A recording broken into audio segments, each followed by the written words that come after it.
Bugun dunyo hamjamiyati uchun jiddiy xavf hisoblangan terrorizm va uning har qanday elementiga nisbatan murosasiz kurashishni zamonning o'zi talab qilmoqda. Ayni shu ma'noda Davlat xavfsizlik xizmati organlari tomonidan keng miqyosli tezkor qidiruv tadbirlari amalga oshirilyapti.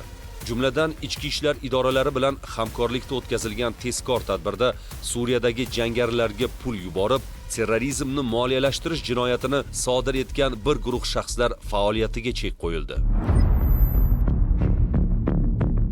Ma'lumot uchun, O'zbekiston Respublikasi Jinoyat kodeksining 155.3 moddasiga ko'ra, terrorizmni moliyalashtirish og'ir jinoyat hisoblanib, bunday qilmish sodir etganlar 15 yilgacha ozodlikdan mahrum qilinadi. Toshkent shahri, Samarqand, Buxoro, Andijon va Farg'ona viloyatlarida yashovchi 1987 va 1998-yillar oralig'ida tug'ilgan 8 nafar fuqaro Abdulmuhsin Usmonov degan kimsaning g'oyaviy psixologik ta'sirlari oqibatida unga tegishli hisob raqamlarga pul o'tkazib berishgan. YouTube'da video ko'rganmiz, videoda tagida hisob raqam qoldirgan, shu hisob raqamga o'tkazsanglar bolalarga yordam beramiz. Shunga pul o'tkazganman. O'sha videoni ko'rib qoldimda, ishonish oqibatida men ham o'sha yerga pul yuborib qo'ydim. Usmonov Abdulmuhsin Abduvohidovich 1996-yilda tug'ilgan.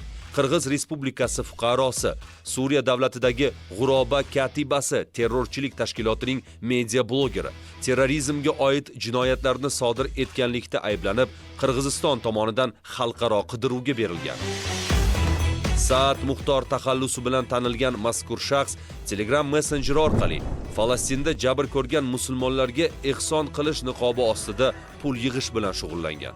To'plangan mablag'lar esa G'azo sektorida og'ir sharoitda qolgan mazlumlarga emas, balki Suriyadagi jangarilarning oziq-ovqati, kiyim-kechagi va qurol-yarog'i uchun sarflangan.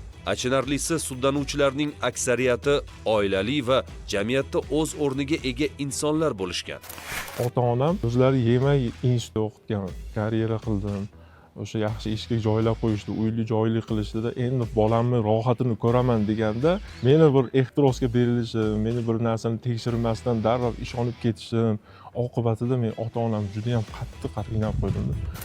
Sud hukmi bilan qonunbuzarlarning 7 nafariga 3 yildan 8 yilgacha ozodlikdan mahrum qilish jazosi, bir nafariga esa 4 yil 4 oy muddatga ozodlikni cheklash jazosi tayinlandi. Oilada bitta o'g'il farzandman. Men ota-onam shu joylarga kelishiga majbur qilganim uchun men o'zimni afsuslanaman. Ota-onamga ko'p aytaman, doim kechirim so'rayman. Ularga loyiq farzand bo'lganim uchun chiqib borsam, yaxshi farzand bo'lishga harakat qilaman. Davlat xavfsizlik xizmati ogohlantiradi. Ijtimoiy tarmoqlardagi shubhali xayriya chaqiriqlariga ishonib, aldanib qolmang. Unutmang, qonunni bilmaslik javobgarlikdan ozod qilmaydi. Aksincha, sudning qora kursisida o'tirishingizga sababchi bo'ladi. Ogoh bo'ling.